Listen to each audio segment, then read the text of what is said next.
going to go, though?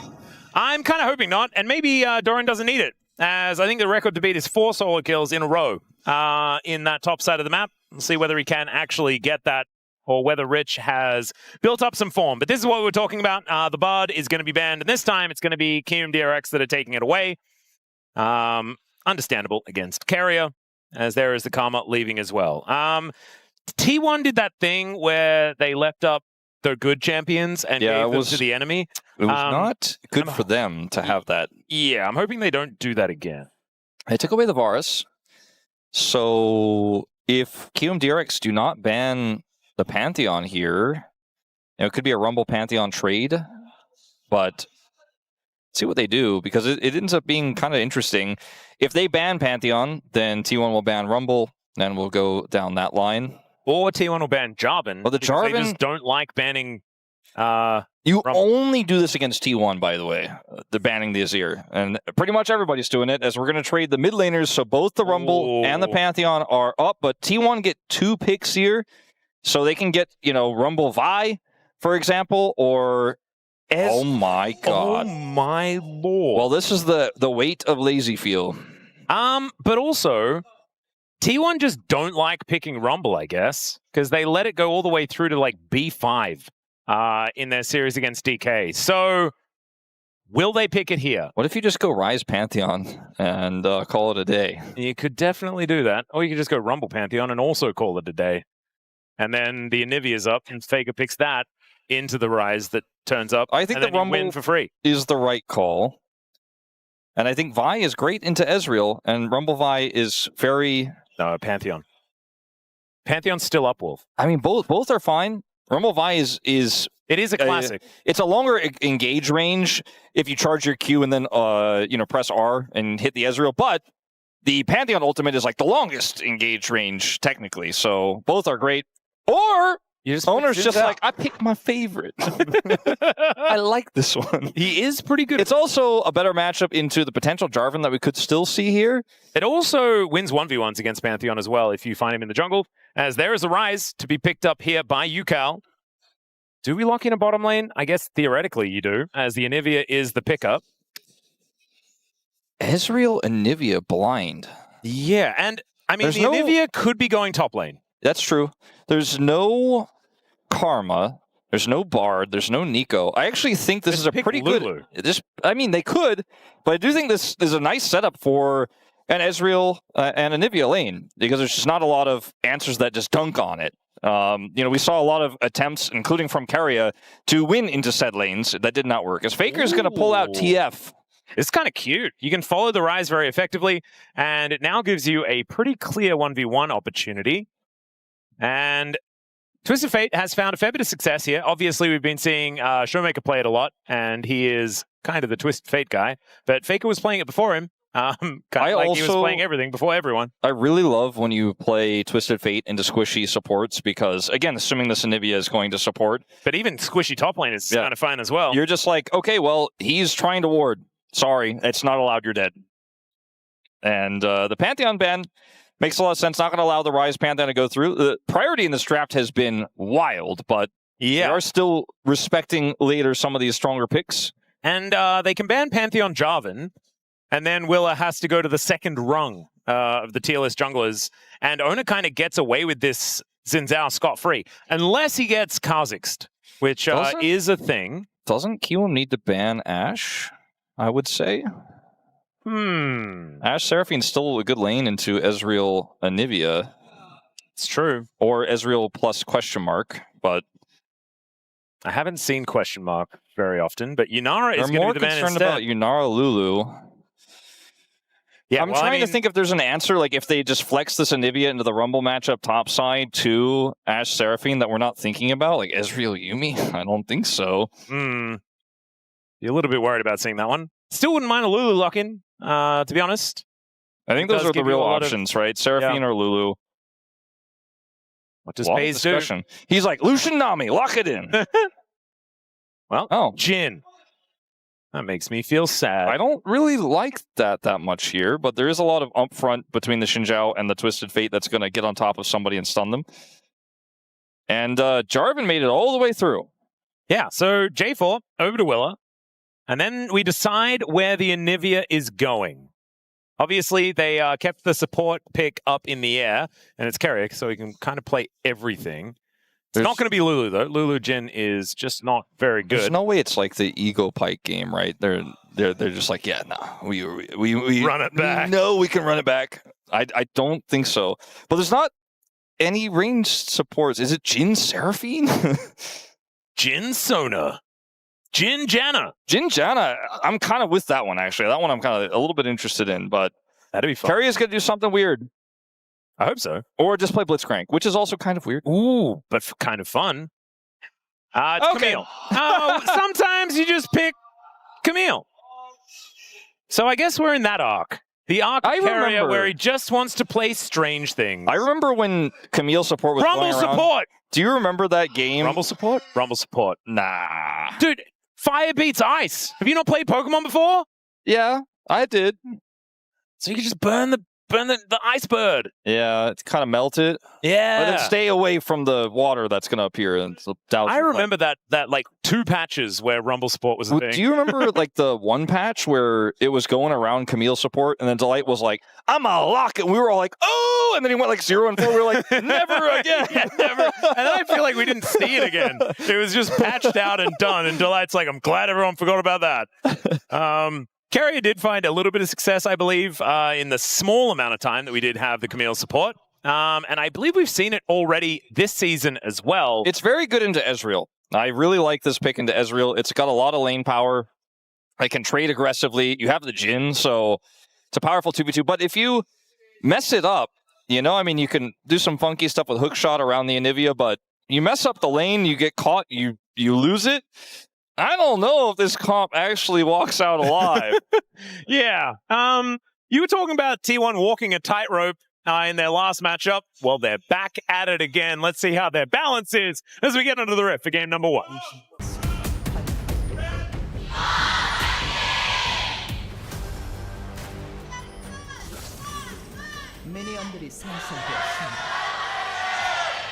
All right. No one knew what to call Kiwoom DRX in that fan chant, and I like it. It was just chaos. Is, if I'm reading this correctly, okay, it is Carrier's 4th game of Camille support. He's 1 and 2.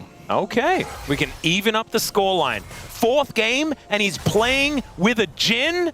Coincidence?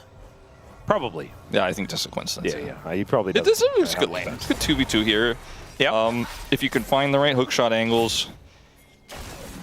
There's number 1. Hey, he's certainly found an angle, as the Ignite is already down as well. That's a way to burn the ice. There you go. Yeah.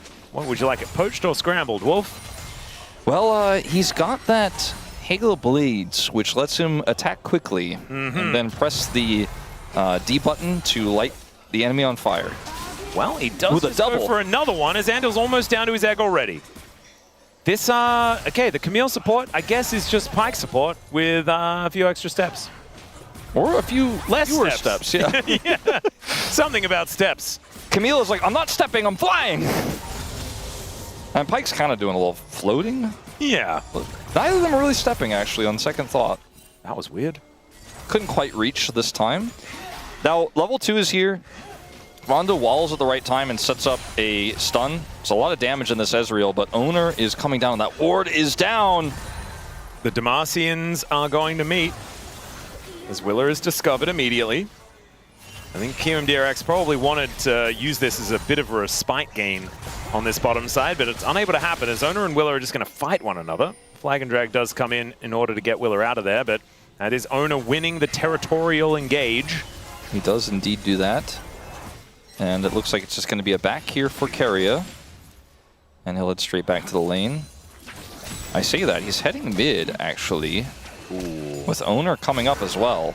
And it's going to be a late back here for Andel as well, so he's going to get there earlier. There's the gold card connecting, but Yukal does have Ghost, so he will be able to get himself out. Still, he's going to have to back. And now that he doesn't have, you know, his Ghost available, does have Home Guard in order to get back to this lane, but you can see Faker just trying to push this one out as quickly as possible. He'd already teleported after he got that refillable, but he's going to be in even better standing now. And he's a Twisted Fate, right? So you just naturally are going to be ahead. I kind of feel like the way this draft has gone is Kiwoom are like, we know what we like to play. we know some of our strengths and weaknesses. We put Rich on Cassante as a... I'm going to hold my tongue on this for a moment, as Keria is lurking with hookshot at the ready. They are not allowed to face check that brush. And it looks like they're not going to, as Rich.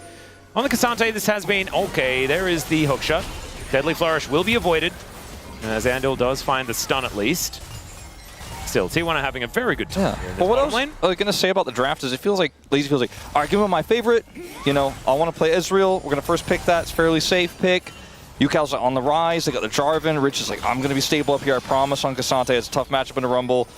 And we got the basics down, whereas they actually did this advanced tutorial where it's like, oh, you got to play against Twisted Fate, Jin Camille, they got Rumble. So it is, it's a little bit tougher than the basic, you know, we're going to play what we like to play kind of draft here. And T1 has the finesse comp. They have the comp that really only they play. You know, you could argue D+ plays this style a little bit, but this is very much a T1 playing both comfort, but also unusual picks in this meta, and it can sometimes be something that catches you off guard. Like Andil, relatively younger player here in terms of age in the LCK, has been around for a while now, but hasn't seen the same success, nowhere near Keria. In fact, most supports could wish they were like half as close to the success of Keria, but my point is, he's probably like, all right, let me learn Anivia for this season. I can master that, and then it's like, oh, by the way, Camille Jin lane. Maybe played that one before. He's like, oh, I mean, maybe once or twice. Yeah, let me have a look at my notebook, shall I? It's a little rough. Well, UCal trying to sidestep some of these wildcards, does a decent job. As I think just in a general scrap with UCal being in range, you're probably going to be able to win that DPS race. But Faker should be able to start clearing out waves pretty comfortably. Just sitting on a Sapphire Crystal right now on top of his Doran's Ring, so not going to be doing crazy amounts of damage. As Andil not going to get caught by that Deadly Flourish. Pays has missed a couple of those. No harm, no foul. Keria will get himself out of there. And Pays looking for a target for this fourth bullet. It's going to be a cannon. Always worth. As Owner once again going to make a pass down here at the bottom lane. Willer is not here this time. There's the hook shot. Does manage to find the stun onto Lazyfield, but immediately they look for Andil, who has to flash. Yeah, does not want to get egged right there. Yeah. There is no way out, so a good flash there. Even though he had his passive, it was not going to do him a whole lot of good. And they may just go for a second setup here with the wave crashing.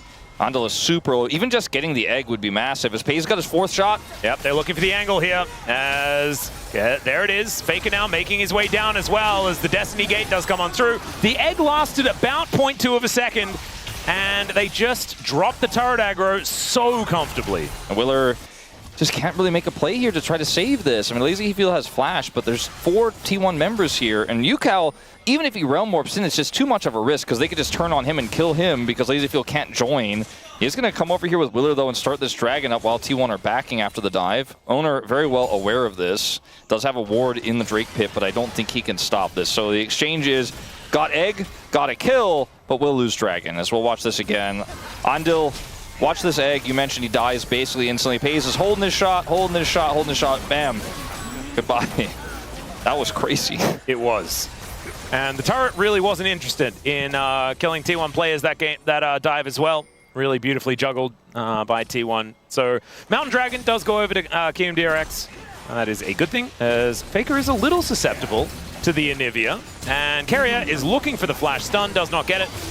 Still, Andil is looking a little worse for wear. Willer will turn up, though.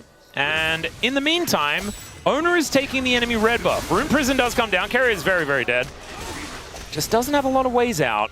Owner could try to look for a Crescent Guard angle. Oh, wait a second. And if they had vision, they would kill him. I don't think they realize, and Owner is not going to try to see if he can get lucky, because he might have been able to, you know, maybe catch Andil there, but limited information, so yep, just as the end of that. He does not help his support in the mid lane, but this is actually just Faker greeting a little bit for this plate, gets walled. Great sidestep from Faker on the Q. And then Keria actually utilizes the wall here in such a great way to close the gap, but he just doesn't have the damage yet. And Willer shows up, and Faker is like, all I got's one card for you, Keria. There's too much CC. Yeah. There's nothing else Faker can do. Yeah. Willer in the right place at the right time. and that stun missing on Andal was problematic there for T1, but I think regardless of whether that hit or not, I think that with the man advantage, things were going to be good for Kiwoom DRX, so that's going to even out the kill score. Unfortunately, it doesn't really help as far as the gold advantage is concerned. Having a look here, it is Doran having a pretty good time on that top side, but as Rich builds towards his Rook Urn, he's going to be feeling better and better. As soon as that Spectre Scowl comes in, that's when the Cassante really starts to have a better time. I wouldn't say good time, but a better time in lane. Is the Camille just the counter pick? Because if the wall goes up, she's just like, see ya, and just jumps over and stuns you. You also just get to put Ezreal in a cage that he cannot get out of. That's the main thing, but I'm thinking about the Anivia more after watching that mid play. Like, actually, Keria might have some. You can just use it as a hook shot. Exactly. Thingy. Yeah, it's pretty nice. You can leapfrog it, no worries. He's Spider-Man. Machine thing. Yeah. That is Woman. Spider-Man scissor legs. Is kind of how it goes. Owner is going to be able to take down this blue buff though, and continuing to steal everything away as that stun's going to land. And Andal, yeah, he's really dead. No egg, no chance. Destiny comes on through, and the gate going to come down onto Yukal. The rest of T1 not quite there for the follow-up though, as we can see. Lazyfield looking to try and get a few cheeky Mystic shots off, but I don't think that is going to happen as Owner will let the Gromp reset. Anivia goes back. Is just not working yet, Atlas, and this Camille pick is not only affecting the bottom lane, but just kind of, he's everywhere. Did end up dying for the mid attempt moments ago, but it's constantly just pressuring and setting up Owner in this situation to zone them away from the turret, and because everyone had to come down, Yukal had to realm warp in. Even though they have 4 members here, it's not like they're, you know, losing plates in mid, because everyone on Kiwoom DRX has to show up to try to save this play. And Andal just doesn't have egg. There's too much damage here, and they're like, we gotta stay, otherwise maybe they also kill Lazyfield. So you see the realm warp come through from Yukal as he's trying to defend, but they lose nothing, T1, in this exchange and get the free bird. Yeah. No pun intended. And I do think that the Anivia is kind of doing a little bit more than just like being a decent pick in lane. It is good to pick it when you're going to pick Ryze as well, right? Because they pick them at the same time, try and deny that counter pick. But then Faker just picks Twisted Fate and is just going to kind of nullify the lane.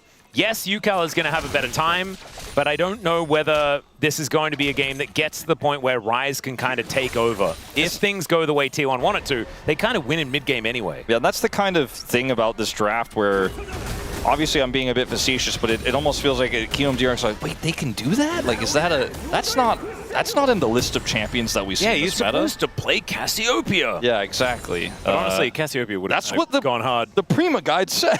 He's going to pick Cassiopeia. We know we can handle this. But ultimately, you know, Twisted Fate pick here is working a treat. It works well into Ryze, but it is also just working incredibly well with Camille. Because Camille Twisted Fate is a mid-top synergy we've seen for years. Yeah. Works well in support. It's like Camille Galio. Sorry, Ezreal, you're just not going to play the game unless you get ahead, and he's currently 440 behind. Would have been really cool if this Jhin was a Galio instead. Imagine. Oh, would have been so cool. Just need a Nocturne, and then you just have all of them. I want to say I don't think it would do well in lane, but I've seen crazier things. Yeah. Maybe it actually would. I mean, it only has to do better than a Jhin. Actually, no, he's fine in lane. Xin goes Carrier, finds the Hextech ultimatum as Lazyfield. That's a decent Captain Jack, but the curtains have been called. And unfortunately for FaZe, he kind of misses most of the buttons until Willa stands in front of Lazyfield to keep him alive. Flash Frost not quite working here as Andal is still incredibly squishy. And by still, I mean he's just going to be incredibly squishy throughout this whole game. He's got his catalyst. Hey, there we go. Give him some time. He'll heal up. He will have that Rod of Ages, so time is kind of what he wants. I watched these skirmishes, these fights, especially this one here, even though it didn't lead to a kill and really only got Lazyfield's cleanse, and you're like, okay, T1, we're cooking with this draft way early. The synergy is real. As we're going to see a Yukal Realm Warp. Well, that is just going to be enough. They do just jump on top of the Camille, and she is just dead. The rest of T1 not able to do too much. Crescent Guard here from Owner, who is fighting against Willer and actually taking matters into his own hands. That is a Chem Soul, which is a little unfortunate as FaZe is in a really weird spot. Not entirely sure what he's trying to do there as Faker. He's going to have to flash out, but in goes Owner. I don't know about that. It's all right. Doran is just going to come on through to try and save the day. Faker's like, well, now it's my turn as he finds the gold card. And Yukal is on the wrong side of the map. Doran makes sure that his death is swift as he flashes in for the kill. And it's a 5-4 kill score, so if you're a Kiwoom fan, you're like, okay, it was pretty even, right? Not really, actually, with the exchange here. And this is, by the way, if you've heard the term T1 Circus, like that was it right there. That is quintessential T1 Circus, because this is what we're talking about when we talk about T1 kind of walking the fine line, pushing the boundaries of what's possible. Keria sacrifices himself here, right, so they can get the dragon. And for a lot of teams, it's like, okay, is this salvageable? Sorry, owner, you're dead. We'll probably just leave. Baker and crew are like, hold on, let's play this. Watch Pays try to make an insane outplay here, by the way. Trying to get on top of Willer. Messes it up. Willer gets away with his flash. It's actually really clean from Willer. He's super low. And then owner's like, you know what? I've watched a few Kanavi VODs. I think I can pull this off. They get a lot of flashes. And then, like, he survives for so long. Doran gets these sniped with the equalizer, and Faker's like, I still have ult. And Doran just shows up to collect money. Rumble's just printing money, I swear, every single game. And now he has a 300 gold lead and 2 kills to his name. How does Pays now have a 950 gold lead? I think it's probably because he's taken a bunch of plate money and things like that, but he's got his scoped weaponry and is now looking to do some work. I kind of like this new Jhin build that people are doing that doesn't have a Ghost Blade. It's really been making me feel a bit better about the champion. I like it when Jhin stays away and doesn't like press a button to walk towards the enemies. When he stays away and shoots from far, that is the good Jhin. And shooting from far is the benefit for this Hex item. optics? Yeah, the Hex optics is quite good. Oh my god, I remembered it. Oh, that's my first time. Yeah, I just call it the scope. That's generally how I do it. I don't know the number. It's C55 or something, but it's Hex optics. It's okay. It didn't need the number. It was already a unique name. When are we going to get Chem optics? Ooh, that is a really good point. I'm not entirely sure. I don't think we're going to get it. Yeah. It'll probably be Canic optics. Canic optics. It's C44, by the way. Oh, whatever. I remembered that myself. I didn't actually. It was written down for me. I would never lie to you guys. Well, I mean, they'll re-release it as 55 in the future, no doubt. I hope so. Luden's Companion, you know. That might be like in the 2027 version, as the C55. Could be. Oh, it sounds like it'd go fast, doesn't it? C55? Yeah. I don't know why. You know, 55 was my basketball jersey number. Really? When I was a kid. Yeah. What was the meaning? Fun fact. There wasn't one. Oh, it was just the one that they pulled out of the jersey bucket for me. Jersey bucket? Not entirely sure about that one. Saved by a team fight here as Owner goes in. There's the Destiny one more time as well as there's a decent amount of poke here from T1. They're into a choke point, and it looks like Kiwoom DRX are going to at least push them away for now. You know the T1 Circus thing? I feel like this is partially why Owner is so good at Xinjiao, because Xinjiao allows you to kind of cheat. They're like, oh, this didn't quite work out, but they can't hurt me, so we're just going to walk away. Yep. And he is so good, by the way, at turning those into... They tried to set something up into me, and then my team showed up, and we smashed them because we have the best macro, the best rotations. In this case, he just walked away, and it's fine. They're now going to turn this into... Okay, they also walked away, and we have Prio on Herald. Keria has Flash and ult, and there's no Ezreal for him to ult yet, but he could be equalizes up in else. 3 seconds. I think T1 are ready to go. Rich going to need to do some work here, as there's the Flash Hextech ultimatum to come through from Keria. The equalizer does go down. They will lose the Camille, but what more can they gain from the situation? The answer is nothing, as it turns out. Some wildcards do fly on through, as Angel's taking so much damage. I think does have his egg back and available again, but there it goes. Down once more as Rich flashes forward. I don't know about that one, though. He's just going to go down. Still, Owner is able to take down the Rift Herald. Not entirely sure how that even happened, as Owner flashes on in, but didn't have the ulti available. Does use it there. Comet kills another person here today, and Pays is at full health, just shooting where he can. Yeah. Lehen's right now was like, I feel you. Yep. He flashed it, but, you know, he died to the Jhin afterwards. The Jhin in this game not securing the kill. The Comet actually doing the work. Comet value, man. This setup here initially looks like it's going to be abysmal for T1 because they didn't do enough damage to the carries. LazyFeel and UCal are untouched by the equalizer. Willer gets away, and it's like, uh-oh, can T1 fight their way out of this? They're trying to hold aggro on this Herald. And then actually, I think Kiwoom do a disservice here by holding the Herald, and then Rich goes in for no reason.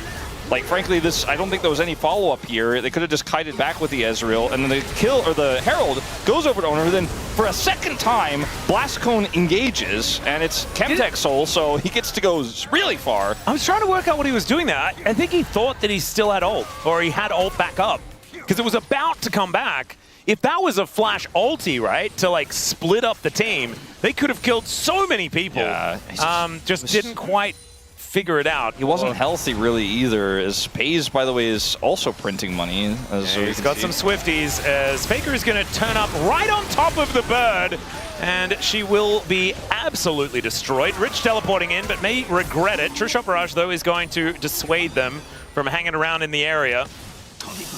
T1 are playing some fast and loose League of Legends, and it's working. Yeah, Keria was the one who struggled with the Anivia pick early this year. I believe it was into Ashe Seraphine, but it might have been Karma. It's been a while. Okay. Well, Shelly get this. is not going to charge. But the time that he plays into the Anivia with the Camille pick, he's also died 3 times, but he's having a good time. Anvil's not having a good time. You remember how we haven't really seen Camille rumble because they're both top lane champions? You know, there was an era where Camille was jungle and it was scary and it was actually broken and it was bad. Yeah. But now we're watching Camille rumble because Camille is a support in this game, so that's also a problem. The Ezreal has only died 1 time so far, but is 1,400 gold behind. It's really hard for LazyField to team fight. I want to reiterate that for both him and UCal, you see in all of these skirmishes, they've been like a million miles away from everything because they have to be. Otherwise, they just die instantly. The engage is unreal. Gold card, Xin Zhao getting on top of you. You know, Camille ults, Rumble ults. Jin is blowing you up from safety as well. Like, Ezreal is just not going to have a good time if something doesn't change soon. It's already a 4,000 gold lead, so I'm not holding my breath here for LazyField, but he's trying to make something happen. Again, positioning has been good, but I mean, sometimes your positioning being good means you're not doing damage, so you're not winning. Yeah, he does at least have that 2-item spike that we like to talk about on the Ezreal, as Andal is going to very rudely be told to leave. Does find a nice stun as LazyField is looking to try and get some damage down. Red buff in hand, so kind of frustrating, but T1 are just all going to walk up to this outer turret. This turret is not long for this world. I mean, Kiwoom, they have Anivia wave clear, so they're going to be fine. But I was so concerned. I'm like, oh, that Camille is ready to use that turret. They get away. Yep, it's okay for the moment. UCal is now here to back up Rich. Wanted to try and find Doran, who is going to go back home. Deathless game for Doran, by the way. Yeah, kind of crazy, as he may have turned it around. Pays and LazyField fighting here. Pays feeling pretty good about that one. And now the curtains are being called. In goes Keria, and down goes the Ezreal. And Keria just hanging out underneath this turret, living his best life, as it turns out. Willer is going to be the one to collect that kill. Faker takes down a turret. And I feel like this is Keria's plan, is he's just die as many himself. times as possible and take as many people with him as he can. That's exactly the type of play I was describing about, what, 20 seconds before, where I was like, he's going to use that turret to kill you. And then himself. He did do that. And he died, but it was worth. So we'll watch it again. He does end up using the wall here, but gets on top of the turret and then says, "Get away, Anivia! Stop annoying me while I'm killing the Ezreal." He gets the and then the Jarvan gets the kill and not the Ezreal. Okay. What happened here, I wonder? Good flag and drag, but that is the flash. Wind becomes lightning. Willa knows that he's dead, wants to try and save his mid laner, and will be able to do that by buying a little bit of time. Keeping Faker away from UCal. Yeah. I'm looking at the money difference, and I'm feeling like the money difference is problematic here for Kiwoom DRX. Rich is making it a little bit less problematic in the top lane matchup. Yeah. Slowly over time. The least gold advantage as in goes Ona. Just audaciously charges in. He's tanking this turret, and it will go down. It'll keep him alive. Okay, there's a bit of a flank here from Rich. I don't know if it's good for him, though. He's immediately canceling it. I was going to say, is this the Hail Mary? And it's not. It's Rich trying to go back home. Doran has teleport himself, so he can come down whenever they need him, but he doesn't have Equalizer, so he's not a massive amount of value. Okay, let's have a look at what happened here. Okay, so Doran is Realm Warped on. He drops Equalizer. Willer loses most of his health. And then they have to leave. Faker. Because of Destiny. It was their destiny to die here. Yeah. And Doran remains deathless. Kind of insane. It doesn't necessarily mean anything. He's playing Rumble into Cassante, and he has shown up to finish fights most of the time, but he's had some impressive plays. And Rumble is really good. It's crazy that they got their hands on that, and then the rest got a little bit silly, but it's incredibly strong, and only T1 really knows how to play like this. And only T1 chooses to play like this. I mean, I'm sure, you know, Genji, KT might be able to pull this one off, but they just choose to play a little bit more standard. Yeah, like you said, I think it's only D+ that also plays like D+ this. actually will pick these champions. Barrel 100% in the old days. Yeah. Like, give me that Camille. The spirit of Barrel. As Doran and Rich just fighting one another. You can see Doran very, very happy to continue going toe-to-toe, but Adaptive Helm is done here, or Jack shows, depending on which game you're playing. And he is doing all right. Owner is really feeling himself in this game. He's flashing whenever it's off cooldown. Yeah. He's blast coning whenever there's one nearby. He's really just trying to annoy anyone who's near him, so then the rest of the team can collapse from 5,000 miles away with the Camille and the Twisted Fate and the Jhin, who's not going to collapse. He's just going to shoot far, which is a good thing. That's what Jhin does. This is a good Jhin comp. You know, like the Hanwha comp yesterday with Guma, you pin people down and Jhin shoots far. Okay, so the equalizer was just used, but Carrier is just going to look for this top lane, and they get full information, decide that they would not like to go up there and try and take down Rich. They will instead allow Owner to take this dragon. Faker will move towards this inner turret in the bottom lane, grab himself a plate before he leaves, and they let Rich live. Faker is definitely doing the high rolling in this game with his passive 2,500. Yep. Better players make more money from your passive. That's just how it goes. When you're the greatest of all time, you're getting a lot of sixes. And he's like 20 CS, over 20 CS down, almost the same scoreline. Like, Twisted Fate, man. He really does cheat. He's got Rod of Ages, so he's level experience, or rather his experience is even with, or level with, Yukal here. And he has 8 Dark Seal stacks. Yeah, Twisted Fate is large. He do also shoot far with the rapid fire cannon. And it hurts when he does so because he's got a Lich Bane. So it's looking a little bit frightening here for Kiwoom DRX. They are 8,000 gold behind at 25 minutes into the game. Obviously, it's not over until your Nexus explodes, but it's feeling a little bit like things may be skewing in T1's favor. 4 minutes until the Chemtech Soul is available for T1. And honestly, oh no, Chemtech Soul's not exactly great. I mean, Zinzao kind of likes it, but otherwise it is not fantastic. Camille's support is all about that. Okay, that's a good point. He has spent a lot of time at sub 50%. Yeah, he's spending most of the time at like sub 1% health. Yeah, or sub health, as it turns out. For good reason, though. I do think T1 are in a position to where, like, even though they have TF, Jhin, they can actually make a realistic take on the Baron, or an attempt to take Baron. Yeah, I mean, if Doran's there, I mean, he melts it. But also, like, their turn is incredible. So they just slowly take it, it doesn't matter. Kiwoom are like, oh, they're doing Baron, and then T1 are like, you can't be here or we kill you. And then we take Baron anyways. Yep, and one of them is not allowed to leave if they do show up, because Carrier can just isolate his chosen target. As Owner is just going to walk up and take the enemy Krugs. He seems to like killing Andil this game. Yeah, Andil has been doing a bit of dying as Realm Warp is going to come on forward. They're looking for Paze, who flashes away. And there is the destiny. Carrier is going to sacrifice himself for the good of his AD carry as Willa goes in and still going to be able to get the knock-up onto Paze. Meanwhile, the fight erupts elsewhere as Doran goes in, goes gold, and Flamethrower gets the rest of the work done as Faker finds enough cards to throw into this Ezreal to take him down. And yes, Paze is going to die, but I think in exchange, they will probably kill everyone if they decide to stick around. And it looks like wisely, Kiwoom DRX are going to back away. At least the 2 that are left alive. They almost have enough damage here. And actually, they're going to send the Rumble home. He doesn't have TP. I don't know about this T1. If Rumble this is a real T1 Baron. Yeah, if Doran was... Yeah, he is going to go back and see what he can do. Owner is alive and very fed. He is a very scary boy right now. But okay, this is crazy. This is too much for me. This is not what you should do. It's not safe. It's not safe. Do not do this at home. As Carrier is going to make his way in, looks to try and dissuade Andal from being here. They both just blast cone to Narnia. There's the steal that was obviously going to happen.